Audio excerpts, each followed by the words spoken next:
Zika found in saliva and urine, warns the propagandists at the BRICS Post. U.S. athletes should consider skipping Rio if they fear Zika, chides Rothschild's Reuters. Zika prompts urgent debate about abortion in Latin America, rejoices the Washington Post. And the Australian Broadcasting Corporation tells us, Zika virus, Brazilian survey calls into question cause of microcephaly? Oh, yes, exactly as we were talking about on the program last week with John Rappoport. Yes, it turns out that the Zika microcephaly connection has been vastly overblown, in fact created out of whole cloth. Why, I never. Thank you to the observant listener who sent this link in via email on the Corbett Report contact form. And yes, this relates to Dr. Sandra Matos, a pediatric cardiologist in Brazil who has a handy-dandy database coming from the 100,000 newborns that she's treated over the last few years for congenital heart disease in the Brazilian state of Paraíba. And wow, wouldn't you know it, she has all of this data, length, weight, and head circumference of these newborns, which you might recognize as the indicator, not the inditer, the indicator for microcephaly. And with that knowledge, what did she find? They were expecting to find 3 to 4 cases a year of microcephaly, but what they actually found was that between 2 to 8% of the babies in this database would fall into the criteria of microcephaly. That translates into 2,000 to 4,000 babies per year in this one state alone, i.e. 1,000 times more than they were expecting. Now, this goes back to 2012, so it has nothing whatsoever to do with the Zika outbreak from last fall that they're trying to pin the blame of this supposed recent surge of microcephaly on, although, again, as we talked about last week, out of the 4,700-odd reported cases, only 400 have been confirmed so far, and only 17 have been quote-unquote associated with Zika virus. So there's a whole lot of smoke going on with a whole little fire. And yes, again, there's absolutely no connection that has been made between Zika virus and microcephaly, and in fact, there's growing evidence that there is no connection.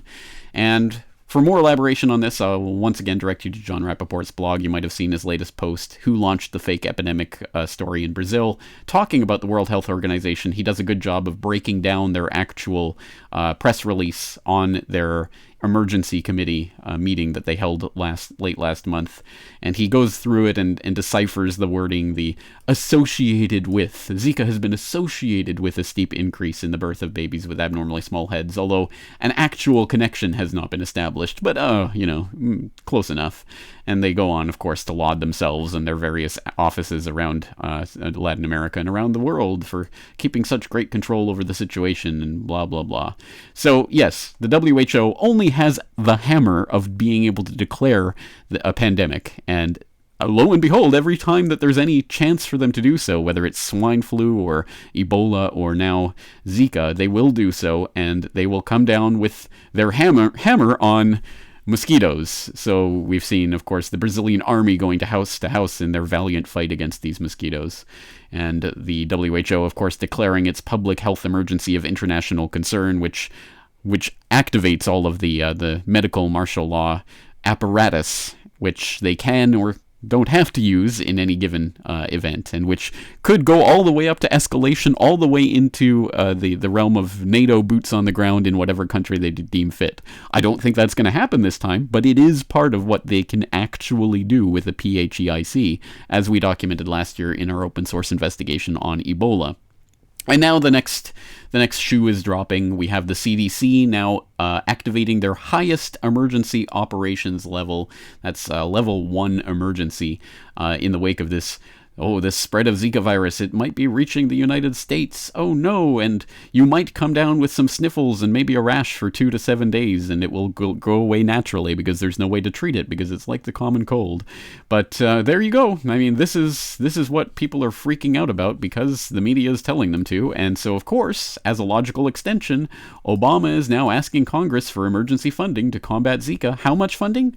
$1.8 billion. And what are they going to do with that? They're going to expand mosquito control programs. They're going to develop diagnostic tests, improve support for low-income pregnant women. That doesn't seem like $1.8 billion. Oh, they're going to speed develop a vaccine.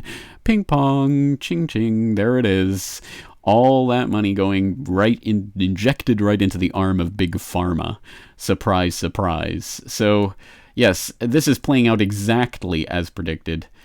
Absolutely no surprise there. And so people, I hope no one in my audience is freaking out about this, but if you do know anyone who is freaking out, perhaps you can direct them to some of these resources, which of course I will link up in the show notes for today's episode. Thank you to the observant listener who sent this article in from the ABC, and another listener who sent in a good take on this $1.8 billion of funding that they're throwing at this right now. Compare that to the $3 million that the 9/11 Commission was initially funded with, i.e. 1/500th the amount of money that they're now throwing at this non-existent pandemic that's not going to kill anybody. They're throwing 500 times more money around than they did at the 9/11 Commission. But don't worry, of course, they did ultimately give another $9 million to the 9/11 Commission. So it ended up with $12 million. Wow. To investigate, the biggest attack in U.S. soil, blah, blah, blah. Of course, we know why that is. We know that the people who were complicit in those attacks don't want to fund the investigation into them. But this is just a good way of snapping people back to reality, that you're spending $1.8 billion on a virus that has been connected to nothing and shown to kill no one. And, and it's, of course, all going to go straight to Big Pharma so that they can develop their vaccines at taxpayer expense and then sell them to the government at their own profit. Corporate, crony, capitalism, fascism, whatever you want to call it, at work. And again, nothing surprising, but once again, please don't freak out about this. And don't freak out about the fact that I'm covering this again. I am not planning to make this into the All Zika All the Time channel. In fact, I don't plan on covering Zika again unless there is some dramatic dynamic change in the situation. But I just wanted to follow up with what we were talking about last week and show what is going on. On that note, I think that's going to do it for today. I'm James Corbett, CorbettReport.com.